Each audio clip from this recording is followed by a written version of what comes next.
Flos Carmeli,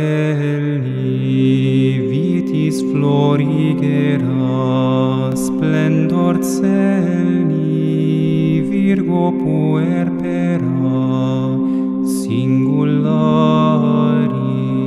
Mater mitis et virinescia, Carmelitis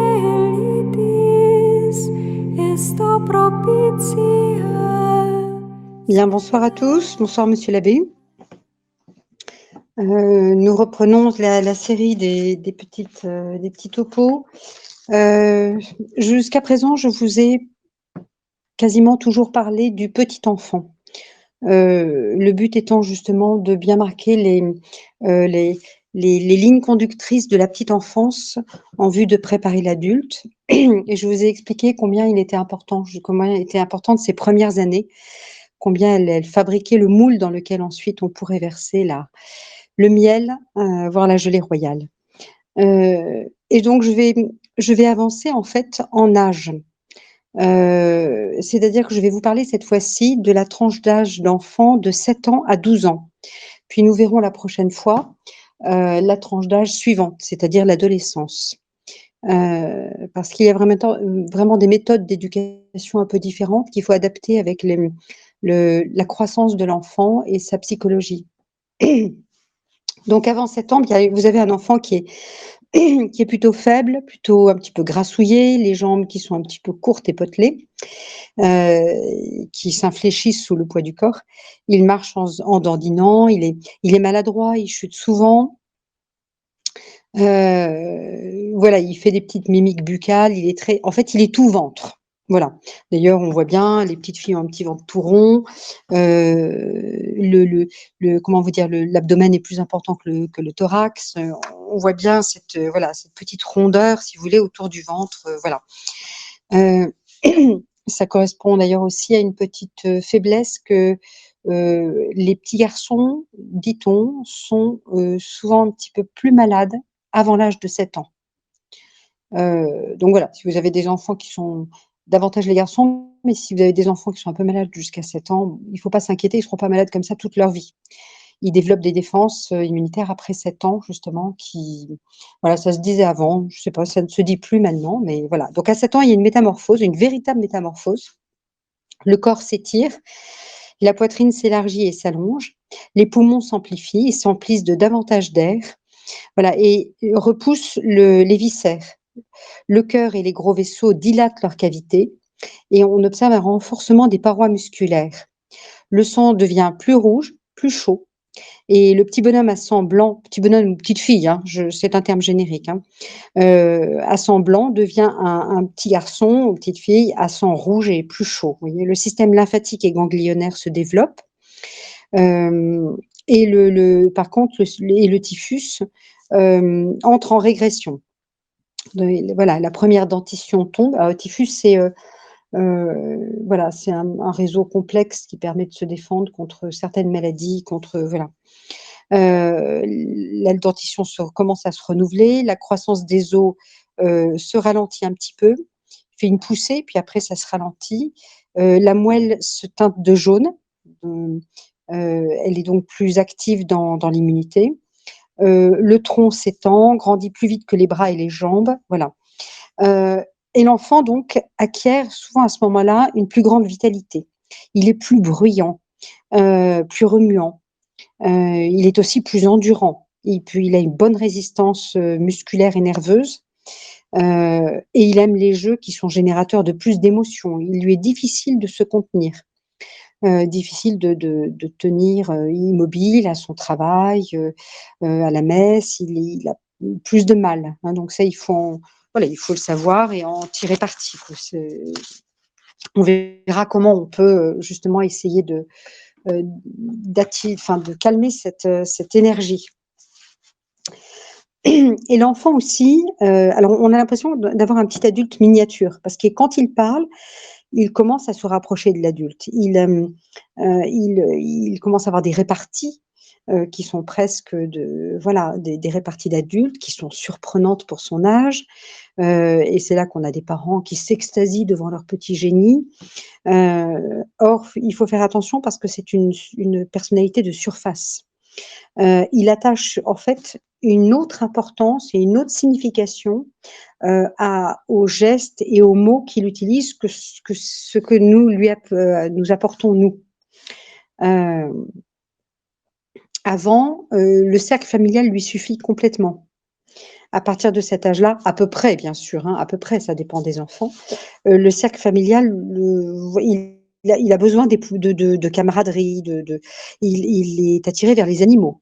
Voilà, il cherche, il est curieux des animaux, de la vie en fait. Il cherche à partager ses goûts avec les amis du même âge. Voilà, et il devient même pas parfois et même souvent inconsciemment assez cruel. Donc il y a des choses auxquelles il faut faire attention et canaliser. C'est un actif, donc c'est pas un contemplatif. Il a peu de goût esthétique à cet âge-là. L'enfant est un petit peu plus léger, plus superficiel. Mais il faut pas déterminer sa personnalité. Il faut pas penser que cet âge-là est déterminant de son caractère. Vous voyez, c'est une personnalité de passage. C'est l'âge où le garçon rêve d'être un soldat, enfin tout ce qui fait du bruit, qui a de la couleur, etc., qui est haut en couleur et en commandement. Il rêve d'être soldat, pompier, d'être policier, d'être pilote d'hélicoptère. Voilà.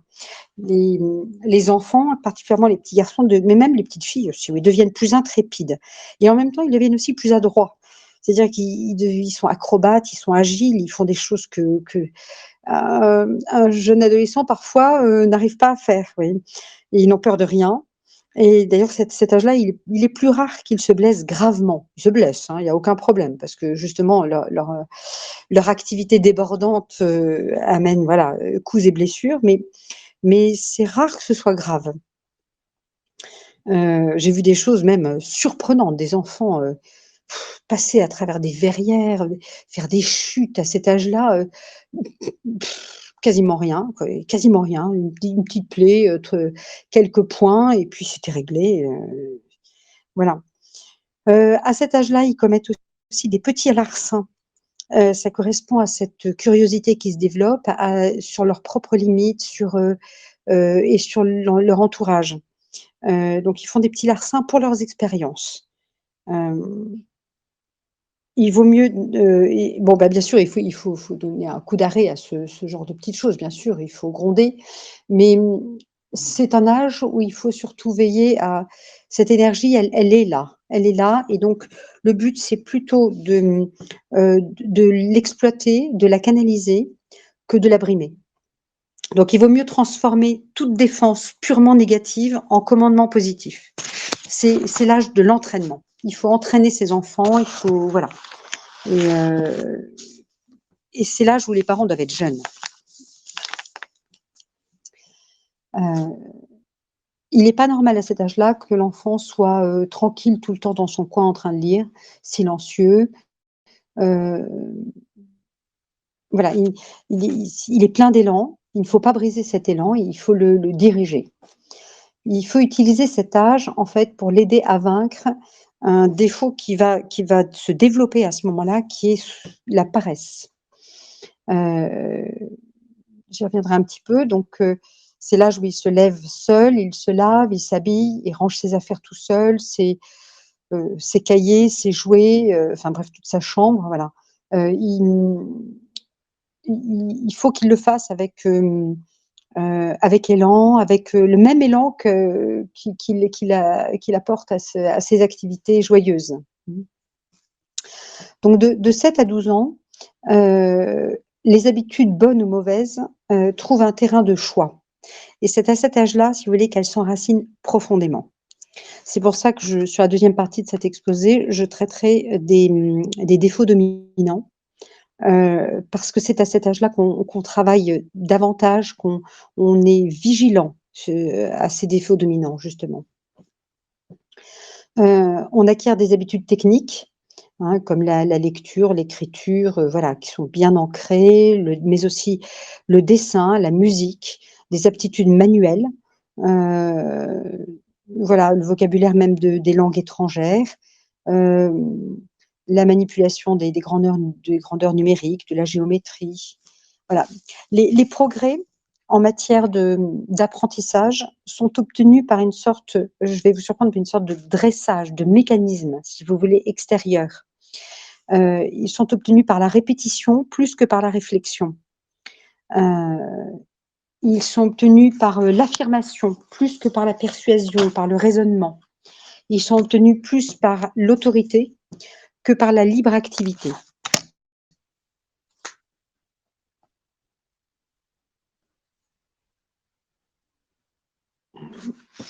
Voilà. Donc c'est un âge où on va développer principalement 2 choses, hem, la persévérance et la loyauté. Parce que c'est l'âge où on forme la volonté, c'est-à-dire la virilité dans dans l'action. Heu, vouloir, c'est conduire sa liberté avec sa raison. L'enfant a passé l'âge de raison, et donc on lui apprend à fixer son but vers le vrai, vers le bien et surtout à s'y maintenir avec constance. C'est la difficulté qu'on rencontre entre 7 et 12 ans, c'est la constance, la persévérance. Hem, voilà, à ce prix, on est un homme de devoir, un homme de caractère, un homme libre et fort. Il faut faire une grande différence. Là, je fais une petite parenthèse, entre quelqu'un qui est déterminé et quelqu'un qui est buté. Heu, le vous avez des enfants têtus. Le têtu, c'est un faible qui se raidit. Je dirais même parfois c'est un imbécile qui se raidit. Donc, par exemple, quand vous avez un enfant qui se bute sur quelque chose, il faut tourner un petit peu en dérision la chose, sauf s'il est trop sensible de ce côté-là. Alors dans ce cas-là, il faut lui dire: «Oh, faut passer au-dessus, on s'arrête pas à ça» et cetera. Il faut le tirer par le haut, vous voyez? Il faut éviter que l'enfant se bute. Le c'est aussi un âge où l'enfant peut se mettre à bouder dans son coin pendant, 2, 3, 4, 5 heures. Bon, c'est peut-être pas bon pour tous les enfants, mais une des techniques, c'est de se moquer un peu de ça, hein. On les appelait les petits boudins, hein, ceux qui boudaient. Voilà, se moquer un petit peu, ridiculiser, pas trop non plus, il faut pas ridiculiser, il ne faut pas que l'enfant se sente, heu, méprisé, vous voyez? Mais il faut qu'il sente que son attitude est ridicule, voilà. Et par contre, quand, donc on le laisse tomber, on le laisse dans son coin, il boude, il est ridicule, tant pis pour lui, voilà. Et on continue à jouer, à faire ce qu'on a à faire et cetera de notre côté. Et quand l'enfant revient, on lui fait pas de petits sermons, hein. C'est un âge où les petits sermons ne portent pas. Il revient, il se joint au jeu, il se joint à l'activité, il se joint à la vie de tout le monde. On les réaccueille avec le sourire, comme si de rien n'était. La vie reprend. Voilà. Heu et il ne faut pas laisser s'enferrer l'enfant en revenant vers lui en disant: «Mais pourquoi tu es comme ça? Pourquoi est-ce que tu boudes?» Non, non, non, rien du tout, pas de pitié là, vous voyez? Il faut essayer vraiment de casser cette petite, c'est parce que vous avez des adultes ensuite qui se mettent à bouder pendant des jours et des jours, vous voyez? C'est invivable, invivable. Et donc c'est des gens qui ne communiquent plus sur leurs problèmes, qui c'est, voilà, c'est la différence entre le fait d'être quelqu'un de déterminé, c'est-à-dire que c'est quelqu'un qui va maintenir un effort, maintenir le cap sur un certain temps, alors que celui qui est têtu, il maintient un refus sur un certain temps. C'est pas la même chose. Heu, quand les enfants ne se sentent pas tenus par une autorité vigilante, ferme, énergique et surtout constante à cet âge-là, ils deviennent facilement des entêtés, des brigands ou des tyrans. Donc, j'essaierai faudrait que j'y revienne. Je ne sais pas si je l'ai assez développé dans mes notes. Hem, cette autorité doit être vigilante. C'est un âge qui va beaucoup vous prendre.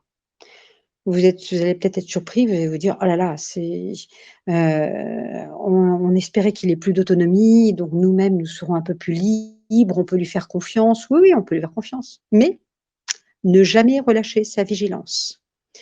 Voilà, parce que c'est l'âge, petit âge où s'ancre et de plus en plus, avant il s'ancrait des bêtises à partir de 12 ans, maintenant c'est beaucoup plus tôt, c'est vraiment dans la tranche 7-12 ans.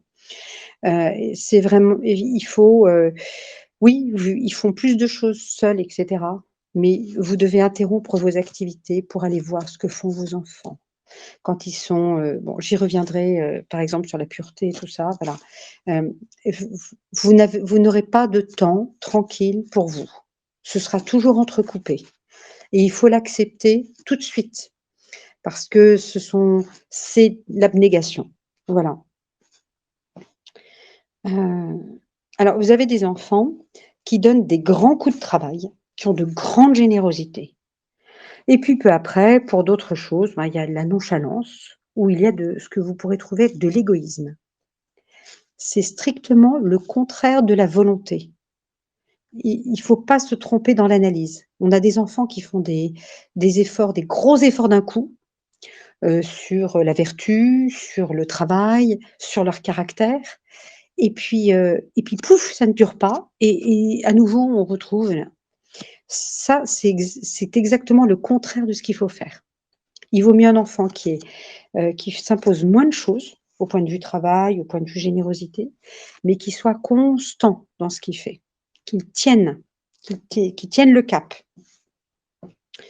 Heu, le fait d'être capable de faire des efforts physiques importants, hein, le garçon qui aime beaucoup, aller tronçonner avec, enfin débiter du bois avec son papa ou bien, bricoler avec son papa, faire des choses qui sont vraiment physiques et cetera, il ça lui plaît.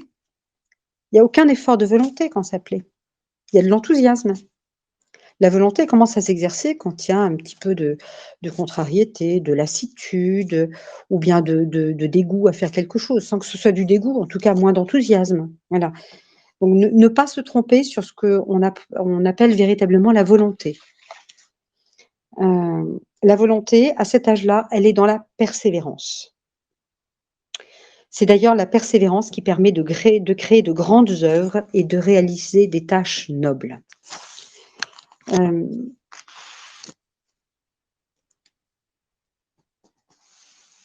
Donc, il faut favoriser les activités qui nécessitent éventuellement une réalisation de plusieurs jours. Par exemple, ce qui est bon à cet âge-là, c'est pour les garçons, mais même pour les petites filles, je trouve, enfin pour les petites filles, on peut faire de la couture. Pour les garçons, du mécano, mais des boîtes de mécano qui permettent, qu'on est obligé de réaliser sur plusieurs jours. Vous voyez, on s'y tient. Ou bien on réalise avec son papa, des les abris de fond de jardin, vous savez, ces cabanes en bois là qu'on peut à cet âge-là, on fait une cabane en bois avec son garçon, c'est merveilleux, vous voyez? C'est l'âge où Baden-Powell a inventé le scoutisme, c'est pas pour rien. C'est parce que c'est l'âge où on a besoin de faire sa cabane dans les arbres et cetera et il faut aider votre enfant à faire ça. Il faut lui donner de la ficelle, il faut lui montrer les nœuds, il faut l'aider à faire ça sur plusieurs jours, qu'il construise quelque chose qui a de l'allure quoi, qui tient et qui va tenir, sur plusieurs années, vous voyez? Hem, voilà, les petites filles, elles font des travaux de couture, il faut qu'elles s'y tiennent sur plusieurs jours. On y revient, voilà, on fait une petite jupe, on fait l'ourlet à la main, les premiers travaux de broderie, par exemple, qu'il faut faire sur plusieurs jours, vous voyez? Heu, voilà, ces petites choses techniques qui maintiennent, des jeux qui supposent de la sagacité et de la ténacité. Hein, alors il y a une foultitude de jeux que vous, jeunes mamans, vous connaîtrez bien mieux que moi parce que ça s'est beaucoup développé. Donc essayez de trouver ça, voilà, c'est là, je trouve, où c'est bien d'apprendre le jeu de dames, le jeu d'échecs qui est un petit peu long, voilà. Hem, heu, alors à l'école, comme ailleurs d'ailleurs, attention aux parents qui sont plus sensibles au succès qu'à l'effort. Vous avez beaucoup de parents qui ne suivent je vais être très dure, hein, mais qui ne suivent pas assez leurs enfants et qui se contentent de regarder le carnet de notes.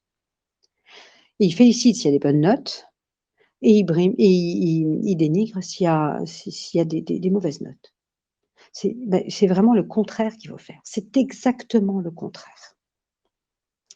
Il faut suivre parce que si vous voulez, si vous faites ça, c'est une grande injustice. au profit des habiles, des chanceux et des tricheurs. Et vous développez en fait ces défauts-là. Donc il faut au contraire suivre son enfant de près, il faut l'aider à travailler. Si vous le laissez un petit peu faire un exercice tout seul, faire quelque chose tout seul, vous regardez quand même que ce soit bien fait, proprement, jusqu'au bout. Mais et ce qui est important, c'est que sur 1, 2, 3 semaines et cetera, il y ait des progrès, vous voyez? Votre enfant vous ramène une dissertation désolante. Imaginez, désolante, bourrée de fautes et cetera. Bien, vous la lisez entièrement et c'est bon, il est puni, hein, il a sa mauvaise note, il en a pris pour son grade, il sait très bien à quoi s'en tenir, hein, il y a pas de problème. Eh bien, il a besoin d'encouragement. Alors, vous êtes vigilant, vous regardez dans le détail et ce qui est bien, c'est d'arriver à faire, heu, un compliment général et un compliment particulier. Ne pas le parce qu'il faut pas le tromper, la dissertation n'est pas bonne. Donc on va pas le couvrir de compliments, hein, pour essayer de lui redonner du courage. On va, par exemple souligner que, la telle transition est bien faite ou il a eu une bonne idée à cet endroit-là, l'argument est intéressant. L'idée est belle, voilà. Et puis un compliment particulier. C'est-à-dire ça veut dire qu'il faut que vous regardiez quels sont les par exemple en orthographe, les points faibles ou en analyse en grammaire, en accord grammatical par exemple. Vous regardez les points faibles de votre enfant, même si par chance, c'est pas grave, par chance, il a écrit correctement un mot qui était faux sur une copie précédente ou sur sur un devoir précédent. Et ben là, vous mettez exactement le doigt dessus tout de suite. Et dire: «Regarde, cette fois-ci, tu as réussi à écrire ce mot-là, bah, c'est quand même merveilleux. D'habitude, tu te trompais toujours» et cetera. Ça va donner 80 de chance à l'enfant de ne plus faire la faute.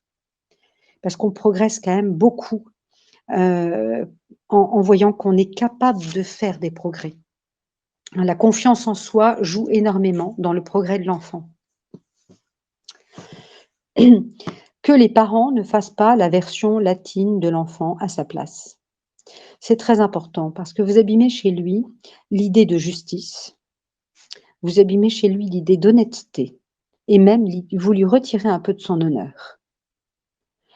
Heu et vous l'habituez, si vous voulez, à recevoir de faux honneurs, de fausses gratifications.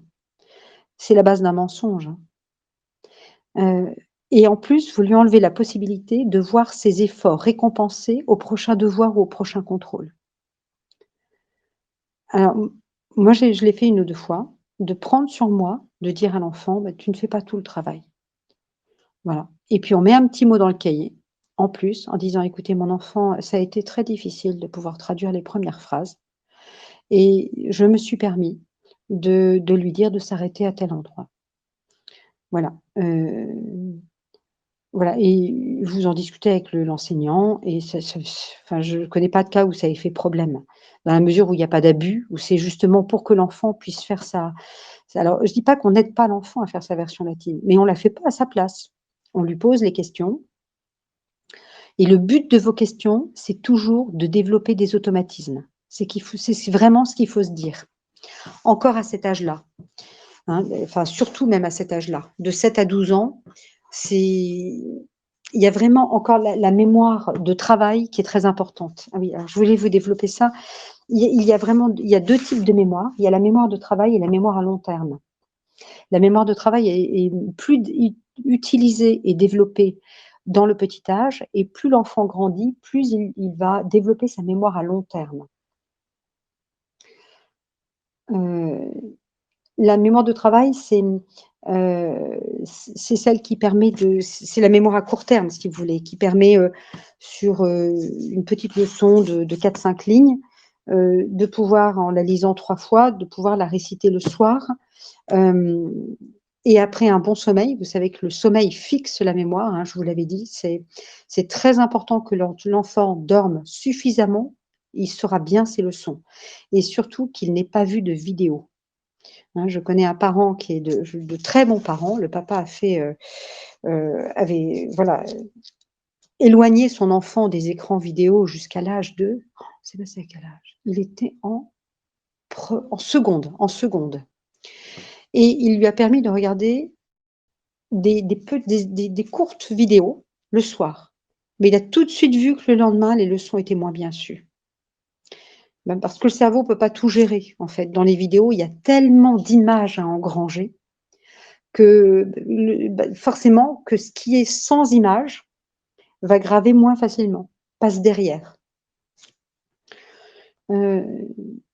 Voilà, donc l'enfant apprend facilement dans le petit âge par la mémoire, cette mémoire courte, si vous voulez, cette mémoire de répétition qui est assez courte, qui fixe rapidement, mais qui ne retiendra pas. Vous demandez à un enfant de 7-8 ans au 2e trimestre de réciter la leçon du début du 1er trimestre, bah, souvent il ne peut pas la réciter. Hein.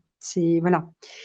Et petit à petit, en grandissant, se développe la mémoire à long terme, qui est une mémoire d'organisation, j'ai envie de dire. C'est une mémoire intelligente parce d'elle-même, elle trie et elle fait rentrer l'information dans la case exploitable. C'est une mémoire qui fonctionne par association d'idées et par hiérarchie d'idées. Donc ça suppose déjà qu'il y ait un certain nombre d'informations qui soient rentrées dans la mémoire pour pouvoir avoir compris les cases, l'organisation de ces cases.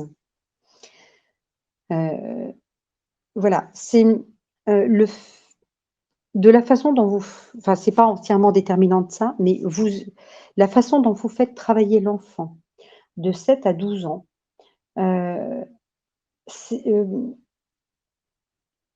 lui donnera plus ou moins de facilité à poursuivre ses études. La façon dont l'enfant peut vous aider l'enfant à travailler, que l'enfant peut travailler et acquiert facilement, enfin plus ou moins rapidement, facilement c'est pas grave, ça peut être difficile, mais acquiert complètement les bases dans le petit âge permettra à l'enfant certainement d'aller jusqu'au bac sans aucun problème. Enfin, sans aucun problème. Certainement d'aller jusqu'au bac, même si ce doit être difficile. Mais là, ce que vous ancrez entre 7 et 12 ans lui permettra d'aller plus loin que le bac. Vous posez vraiment les bases, les bases de ce prolongement, vous voyez. C'est l'âge d'ailleurs où il faut avoir, pour favoriser cette mémoire, il faut avoir des discussions riches. Faites attention à votre vocabulaire. Alors, les discussions, vous pouvez les développer pendant les repas.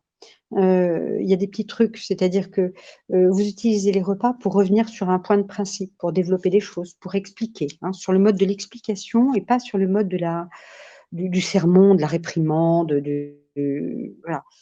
C'est là, si vous voulez, où quand on a des parents grincheux, d'un esprit un peu vieux, un peu répétitif, ou des parents un petit peu las, vous voyez, ça ne porte pas. Il faut des parents joyeux, enjoués, qui entraînent leurs enfants.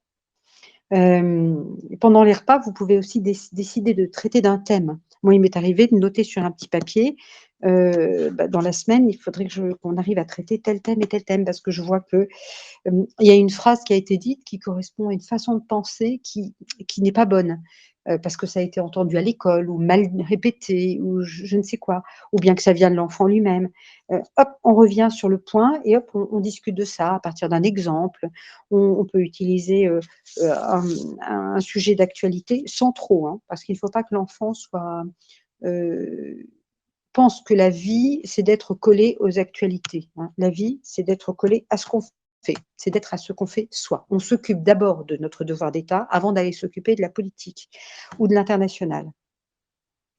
Mais on peut utiliser une conversation ou ce qu'on a vu, un livre qu'on a lu, voilà, pour enrichir les enfants dans leur jugement, dans les informations, voilà, susciter leur curiosité, développer leur curiosité dans des domaines où ils sont pas encore assez ouverts, voilà.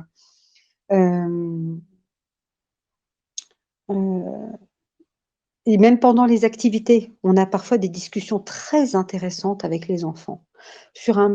à partir de n'importe quoi, de la façon dont l'eau s'écoule en rond dans le fond de la baignoire. Ça permet de parler de la façon dont la terre tourne ou le ciel tourne. On ne sait pas très bien, mais voilà, il y a tout un sens et ça permet de dire que tout est fait. Dieu fait tout avec ordre, poids et mesure. Et ça permet de montrer la beauté du monde. Oui. Pour aider à la mémorisation aussi, parce qu'on a à cette génération encore davantage des problèmes de concentration. Alors, qui sont certainement moindres dans nos familles, parce qu'il y a moins d'images et il y a moins d'informations tous azimuts. Mais voilà, il faut aider l'enfant à se concentrer sur certaines choses, à un univers qui ne soit pas trop large, bien qu'il s'élargisse à cet âge-là, hein. On peut utiliser le tableau blanc pour l'orthographe d'un mot. Alors, le mieux, c'est que ce soit l'enfant qui écrive le mot, avec un petit dessin à côté. Vous faites un petit dessin humoristique à côté, un croquis, hein, on n'a pas besoin d'être très bon en dessin.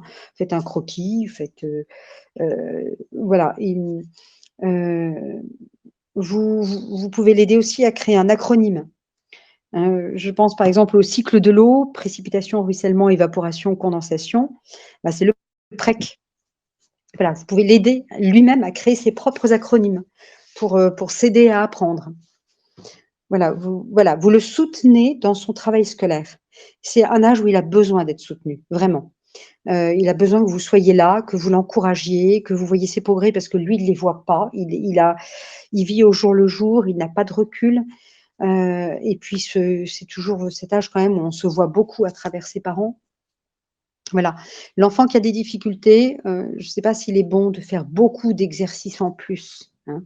Il ne faut pas le submerger, mais par des petits de façon ludique, la traduction d'un petit mot, par exemple. Hop, à un moment: «Tiens, qu'est-ce que ça veut dire ça, au fait?» ou des choses comme ça, par des petits jeux. Essayez de trouver des petits jeux, des jeux de vocabulaire, des jeux de voilà, pour l'aider à mémoriser, à réfléchir et cetera. Et puis, il faut montrer à l'enfant que ce qu'on exige de lui est raisonnable, réalisable et en plus que c'est utile parce que c'est un âge d'activité, il faut montrer que c'est utile, qu'il en a besoin, voilà.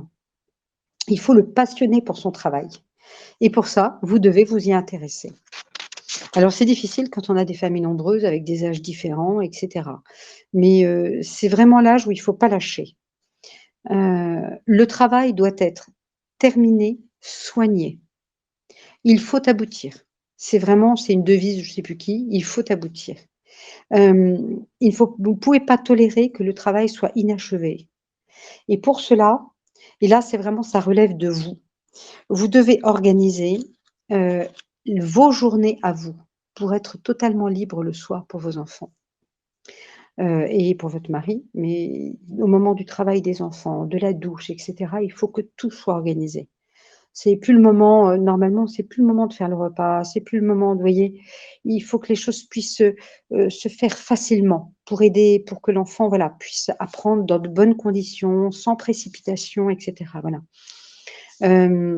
Donc il faut que la soirée soit organisée et parfois on a besoin, il y a plus de travail, surtout vers 10-12 ans, on commence à rentrer au collège. Il faut organiser la semaine pour que dans le week-end, l'enfant ait le temps de revoir ses leçons. Vous devez l'aider à gérer son emploi du temps à moyen terme, vous voyez, sur la semaine. Vous pouvez aussi utiliser des méthodes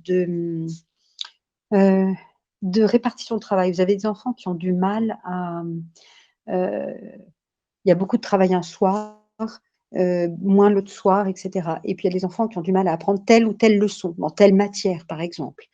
Et bien, ce qui est bien, c'est de l'aider. Vous faites le point et vous regardez les soirs où il a moins de travail, vous le faites s'avancer. Le fait de s'avancer, c'est vraiment un atout extraordinaire parce que la mémoire a eu le temps de s'ancrer. Quand il y revient, on a déjà gagné. Vous voyez? Donc ça veut dire que c'est l'organisation qui aide la mémoire, qui aide la réussite. Donc c'est vraiment l'organisation qui est à l'origine et l'enfant à cet âge-là a encore du mal à s'organiser de manière indépendante. Quand vous lui aurez vraiment montré, comment s'organiser, même par un petit tableau, hein, mais c'est pas suffisant. Votre vigilance ne peut pas lui laisser une totale confiance. Vous êtes là pour dire: «Tu as vu ça?» et cetera. Voilà, voilà, et il faut arriver, la délicatesse, c'est d'arriver à le faire sans être pesant. Parce que comme c'est un âge, comment dire? Prime sautier, il faut pas être pesant sur l'enfant. Heu, voilà, enfin, surnaturellement ou bien en matière de qualité, voilà. Il faut fixer à l'enfant un but précis, réel, qui est à sa portée. Heu, alors je pense à la croisade eucharistique qui est vraiment un moyen, merveilleux là pour faire progresser l'enfant. Ça vraiment, ça prépare des saints. On donne des exemples comme Anne de Guigné, Guy de Fongalan là, qui sont des enfants justement. Il y a et d'autres auxquels, vous pensez et que j'oublie, voilà. Hem, c'est un bien incroyable que la croisade eucharistique développe dans l'âme des enfants. Hem, il y a tellement d'exemples d'âmes qui ont été changées par les croisés, par le témoignage des croisés, vous voyez? Heu et c'est l'âge où les enfants ont de grandes ambitions dans le cœur. Ils ont un amour ardent et un enthousiasme pour Dieu, pour le bien, vous voyez? Pour la justice, pour le grand, pour le bien. C'est vraiment, on sent le page poindre sous le chevalier, vous voyez? Hem, l'enfant à cet âge-là sera très sensible à la justice. Certaines petites filles, mais je dirais surtout les petits garçons, parce qu'ils devront être des chefs. Hem, voilà, si vous avez, et ça arrive souvent quand même, vous avez, dans la même situation, hem, vous devez sanctionner un enfant de manière différente. Il y en a certains qu'on va sanctionner par une réprimande, donc on va sanctionner plus durement pour à peu près la même situation. Et mais il faut expliquer à l'enfant de 7 à 12 ans. Vous voyez, je vous disais dans le petit âge, n'expliquez rien. Faites-vous obéir par, voilà, par déclinaison d'autorité de Dieu et par confiance. Là, c'est un peu différent. Il ne faut pas heurter, l'idée qu'ils se font de la justice, de l'honnêteté, de la droiture, vous voyez? De ces vertus-là et puis ces qualités. C'est l'âge où on offre alors aux garçons, on leur offre un chapelet de combat, hein, qu'ils peuvent porter tout le temps sur eux et cetera, ou un disonnier de combat. Ils le font eux-mêmes, leur disonnier, hein, ou les petites filles font eux-mêmes leur chapelet ou leur disonnier. C'est bien plus beau que quelque chose qui est tout acheté, vous voyez? Les petits garçons, on leur achète une boussole, on leur achète un Sacré-Cœur. À 11 ans, on leur achète un petit couteau, vous voyez? Les petites filles, on leur achète des recettes de cuisine, des carnets de chant, ou on leur fait on monte des petits carnets avec elles de recettes de cuisine. C'est encore mieux, hein, et de carnets de chant quand on fait soi-même, hein. C'est l'âge où vous pouvez aussi, ça les enfants aiment beaucoup ça, vous leur mettez des petits mots, heu, sous leur oreiller ou sur leur bureau, de belles phrases. Vous voyez? À partir de 11 ans. De 11 ans à 14 ans, c'est l'âge où voilà, et heu et je connaissais même, là, c'est peut-être plus féminin, une jeune fille qui avait un cahier où elle notait toutes les belles phrases par thème, vous voyez? Heu et elle les apprenait en citation pour pouvoir les dire ensuite plus tard à ses enfants. Voilà. Donc persévérance et loyauté. Voilà, c'est, utiliser cette volonté de l'enfant qui est une volonté de conquête. À cet âge-là, il se sent capable de conquérir le monde. Donc vous devez l'aider à se conquérir lui-même. Mais surtout apprenez-lui la persévérance pour lutter contre la paresse et le travail loyal pour lui donner le sens de l'honneur. Voilà, et autre chose qu'il faut former, c'est la formation à la maîtrise de soi. Cicéron disait, alors c'est un petit peu exagéré, mais l'homme qui se maîtrise est semblable à Dieu. Hem, si vous voulez, ça c'est véritablement vous-même, vous avez toujours, nous avons toutes, et en tant qu'éducatrices, de gros efforts de maîtrise de nous-mêmes à faire sur nous. En tant qu'épouse aussi, forcément, il y a des moments où c'est plus dur, voilà. Et donc là, c'est véritablement, vous voyez, vous forgez le socle de l'adulte. Heu et ça vous permet de lutter contre les tendances égoïstes et sensuelles et donc c'est l'apprentissage de l'ascèse. Donc j'y reviendrai un petit peu, mais avec les défauts dominants.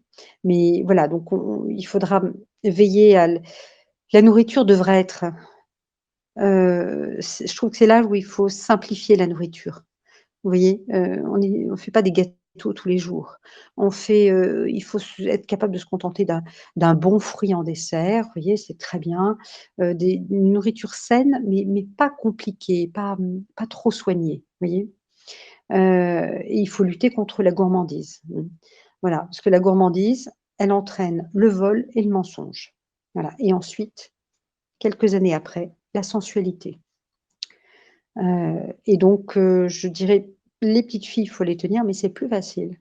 Les garçons, il faut éviter les petites filles, il faut pas qu'elles grignotent et pour ça, vous devez absolument vous-même vous reprendre et ne pas grignoter. C'est le point faible des femmes, le grignotage, bien qu'il y ait des hommes qui grignotent aussi, mais et les garçons, il faut vous regarder ce dont ils ont besoin. Vous les nourrissez bien, mais bah, j'avais une amie qui disait, qu'elle avait été éduquée ainsi, on lui disait: «Il faut toujours sortir de table avec un petit peu de faim».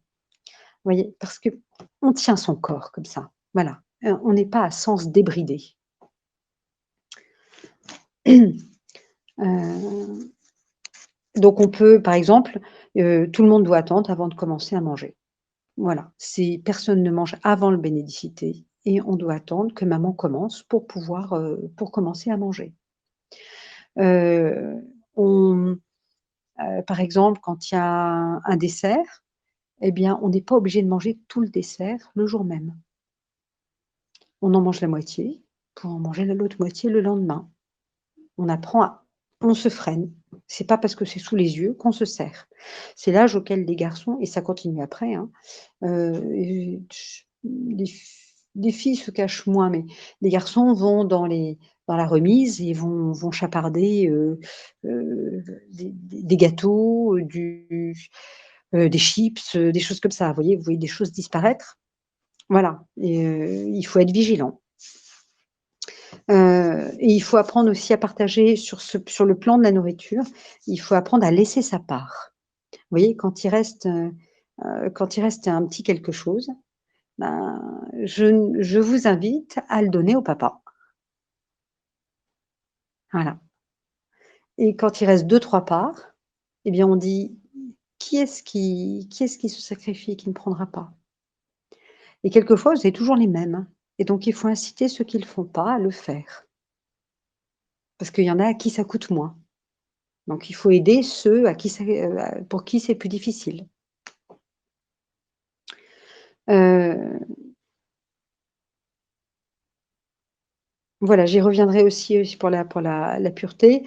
Il faut apprendre à se lever immédiatement à l'heure fixée à l'avance. Voilà, ça c'est important. Donc ça veut dire que vous êtes levé avant et vous êtes présentable pour vos enfants. Heu voilà, c'est l'âge aussi où vous avez demandé vraiment qu'on se tienne bien à la prière et cetera, vous avez exigé le plus possible. C'est l'âge où on ne peut pas permettre qu'un enfant se tienne mal à la prière. C'est terminé. Alors vous prenez les mesures qu'il faut, mais c'est terminé. Entre 7 et 12 ans, un enfant se tient bien, du début jusqu'à la fin de la prière. Alors faites pas des prières de 3 heures non plus, bien sûr, hein, tout est proportionné et mais sachez aussi que, heu la, comment dire? La réprimande, la correction va aller avec l'âge en s'amenuisant. Donc à cet âge-là, vous leur mettez dans leur chambre, par exemple, des images de chevaliers à genoux, devant un autel. Vous voyez, vous leur racontez, ce que c'est que l'adoubement du chevalier en détail et tout ça et vous leur parlez de la nuit, de la veille de prière et vous leur mettez, par exemple, un chevalier à genoux avec son armure bien lourde comme ça, devant l'autel. Et vous lui dites: «Ben, voilà», une fois qu'il a son image, je lui dis: «Beh, le soir à la prière. Alors, et mon chevalier, il se tient bien? Voilà, vous voyez, vous incitez à la vaillance et toujours avec joie. Il faut essayer de voilà, la réprimande, elle vient quand vraiment l'effet d'entraînement ne marche plus du tout. Vous voyez? C'est vraiment ça devient très, comment dire? Beaucoup plus rare, normalement. Mais parfois, ça devient plus dur aussi, quand même. N'hésitez pas à mettre des images de zouaves pontificaux, des images de saints, de héros dans leur chambre, vous voyez? Aller à la messe tôt le matin avec eux. Ça, c'est ça marque l'enfant, vous voyez? C'est encore la nuit, on va à la messe, qu'avec son papa ou qu'avec sa maman. Ce sont des petites choses, qui marquent l'enfant, vous voyez? Et puis il ne faut pas croire, c'est l'âge, surtout à 10-11 ans, c'est l'âge où pour les garçons, il commence à 11 ans, il commence à y avoir des tentations que le diable va dont le diable va les assaillir. Et le diable est de plus en plus fort parce que comme il est de plus en plus présent dans le monde, nos enfants sont vraiment, sont victimes de ça, il faut bien le dire. Et donc il faut, et les petites filles aussi, il ne faut pas croire, hein, il n'y a pas que les garçons, les petites filles aussi.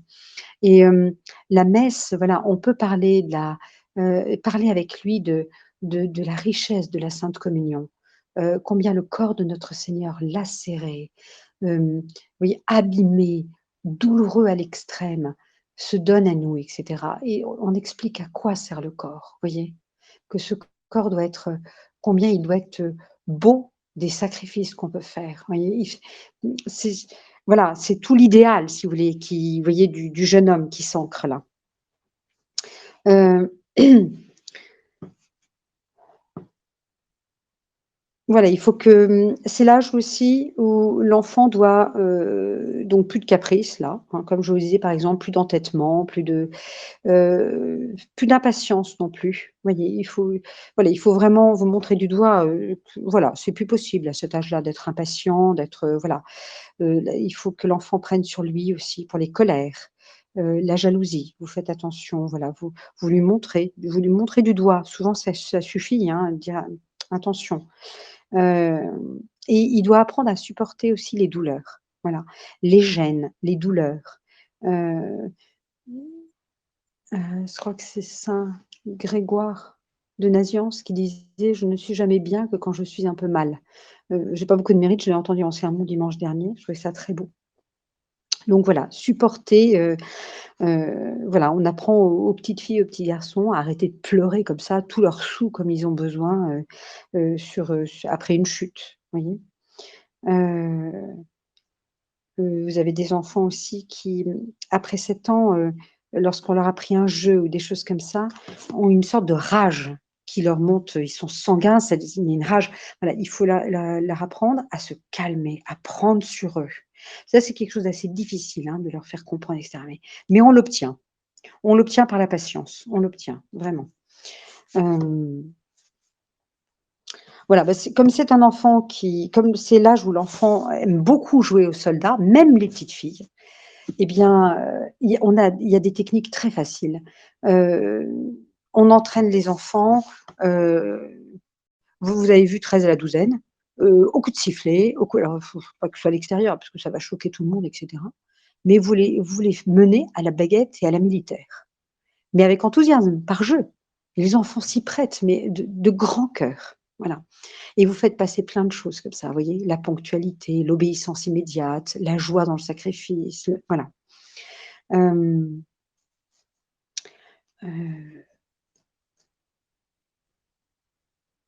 à cet âge-là, l'enfant vit profondément la vie et la passion de Jésus. Ses émotions sont profondes, hein. Heu, eh bien, il faut utiliser ça justement. Il faut montrer toutes les beautés, toutes les souffrances de la vie de Jésus et cetera. Vous voyez? Il faut qu'il s'assimile, que Jésus soit son grand modèle, que la Sainte Vierge soit leur grand modèle, vous voyez? Heu, voilà, c'est l'âge où, heu, voilà, globalement dans le jeu, l'enfant apprend à gagner avec modestie. J'y reviendrai, à perdre sans jalousie et à mettre au service d'autrui sa force ou son habileté. Ça, c'est quelque chose de très beau, hein, qu'ils soient, que les grands aident les petits, vous voyez? Alors dans l'habileté pour les petites filles, hein, on a les grandes apprennent à fermer des boutons, à s'habiller aux plus petits et les grands apprennent, aux plus petits à devenir plus forts. Ils les protègent de leur force, hein, vous voyez? C'est normal qu'un grand frère aille défendre en cours de récréation pendant son petit frère. Bon, la maîtresse va le gronder parce qu'il a été trop violent. En soi, c'est quand même bien. Il ne faut pas qu'il soit trop violent, mais en soi, c'est non seulement normal, mais c'est dans l'ordre des choses. Voilà. Donc l'enfant doit devenir plus ferme, plus loyal, plus droit et prendre davantage sur lui.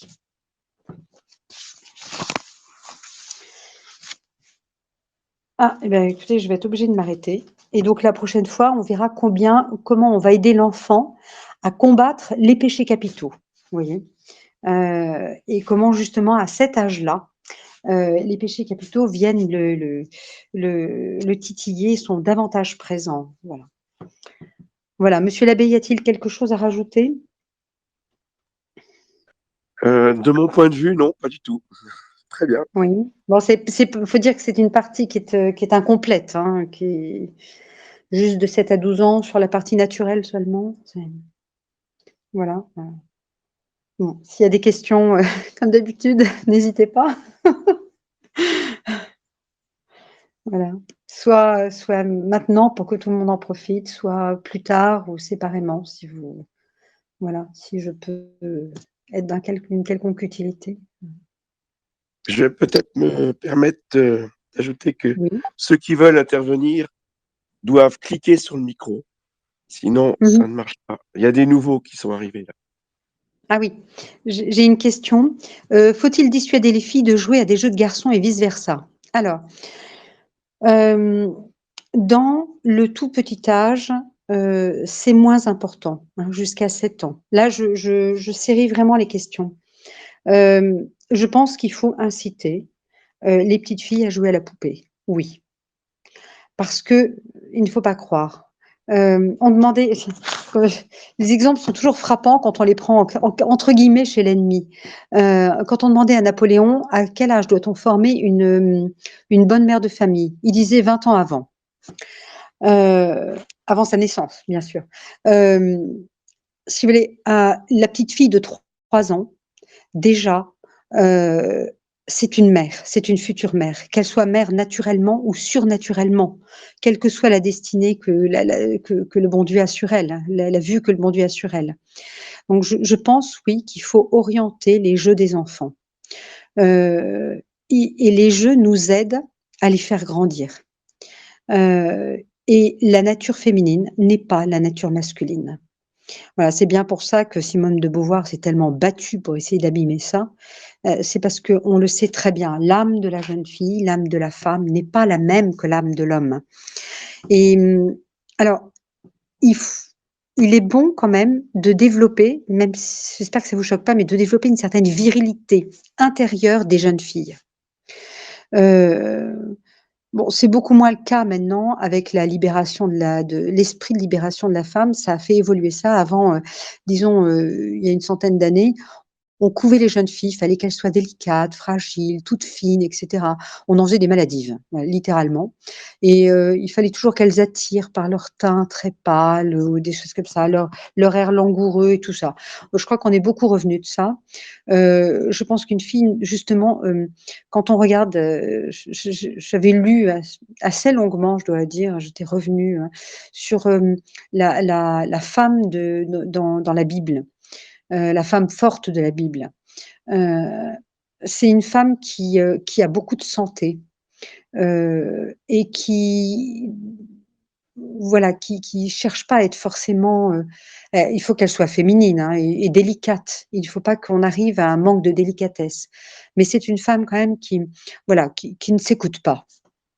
Vous voyez? Donc moi les petites filles qui grimpent dans les arbres, ça me choque pas. Vous voyez? Jusqu'à l'âge de 12-13-14 ans même, ça ne me choque pas.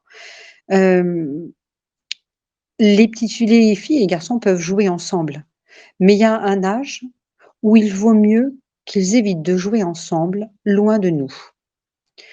Heu, vous savez, ces cousinades d'été, par exemple, ou même entre frères et sœurs, l'été, quand ils restent plus longtemps à jouer. Je pense qu'à partir de 7-8 ans, on peut organiser des choses, enfin, en tout cas, faire en sorte que ça ne dure pas trop longtemps et jamais, derrière un buisson, au fond du jardin, ou un endroit où on n'entend pas les conversations. Il faut qu'on puisse entendre fortuitement les conversations sans problème, à tout moment, vous voyez? Ou les voir à tout moment. Voilà. Mais sinon, de manière globale, il est vrai qu'il y a des je pense vraiment qu'il y a des choses qui des jeux qui favorisent l'âme masculine et des jeux qui favorisent l'âme féminine. Il faut pas hésiter à voilà. Je dis pas qu'il faut pas mettre une machine à coudre, par exemple, dans les mains des garçons. Ça les rend assez habiles. Mais une jeune fille, elle doit savoir s'habiller complètement, tout simplement. Donc il faut qu'elle sache tout faire, voilà. Je ne sais pas si ça répond à la question, enfin, si ça correspond à l'âge de la question. Alors, sainte Thérèse, les parents de sainte Thérèse de Lisieux ne lui faisaient jamais de compliments. Mais c'est ce que je vous disais. Je vous l'avais dit, attention aux compliments qui sont des flatteries. Voilà, il ne faut pas flatter ses enfants. Dans la mesure où vous les encouragez, comment dire, vous leur faites un compliment, c'est un compliment qui est sur un point, qui est quelque chose qui plaît à Dieu, vous voyez? Le bon Dieu lui a donné des cheveux d'une certaine texture souple et cetera, de beaux yeux et cetera. Bon, ben voilà, c'est fait, vous voyez? Alors que l'enfant a fait un effort, là, vous le complimentez sur l'effort qu'il a fait. Mais les parents de sainte Thérèse ne faisaient pas de compliments sur, l'aspect physique de sainte Thérèse, vous voyez? C'est ce qu'elle explique dans ses mémoires, sur, des choses pour lesquelles elle n'avait aucun effort à faire, vous voyez? Voilà. Hem, les compliments, il est bon de les faire sur la qualité, la vertu, le fait d'avoir bien fait quelque chose, bien réalisé quelque chose, mais pas sur: «Oh qu'elle est jolie, qu'elle est charmante, qu'elle est» et cetera, voilà.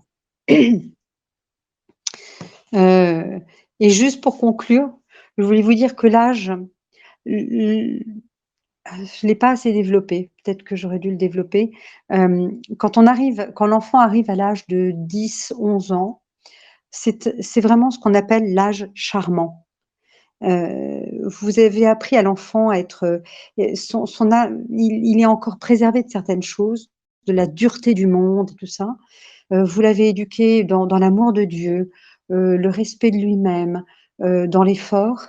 Il y a une clarté, une pureté chez l'enfant, une amabilité. En fait, à cet âge-là, l'enfant doit être aimable. Vous voyez? Hem, heu, il il doit avoir une certaine, bonté, une certaine, douceur, vous voyez encore? Voilà, c'est un petit peu la marque des enfants qui ont été bien conduits.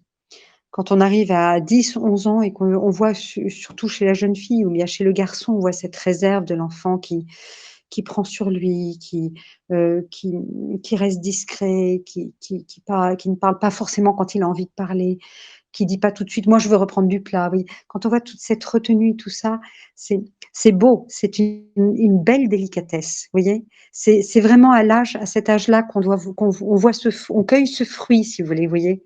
De l'enfant aimable. Voilà. Heu,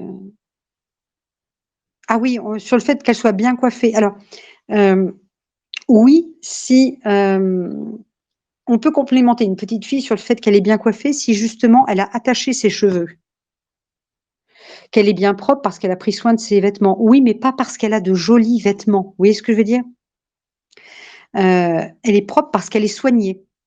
Elle est bien coiffée parce qu'elle est soignée, pas parce que forcément sa coiffure est jolie, vous voyez? Heu, voilà, moi bon, je suis très vieille France peut-être, mais je pousse pour que, on attache ses cheveux. Vous verrez à l'âge de 15-16 ans, vous n'y arriverez quasiment plus, hein, mais c'est pas grave. Donc il faut essayer de les attacher pour pas que la petite fille justement, hein, saint Paul disait: «Si vous pouvez pas vous couvrir la tête, si les femmes peuvent pas se couvrir la tête, qu'elles se rasent les cheveux». Parce qu'en fait, c'est une coquetterie. Le cheveu, je vais vous surprendre, mais c'est un peu comme la queue pour le renard ou pour le loup. Ça fait partie du panache, en fait, hein, et donc, il vaut mieux attacher les cheveux. J'y reviendrai comme plus tard, par exemple, il vaut mieux éviter que le garçon ait trop de mèches. On lutte contre ça. On peut pas toujours l'empêcher, hein. Il y a des tempéraments, c'est plus long d'y arriver, et cetera. Mais il y a une petite forme d'orgueil, de petite vanité de base dans la mèche, dans les cheveux lâchés, et cetera. Voilà, donc c'est des petites choses contre lesquelles il faut essayer de prévenir la situation. Voilà.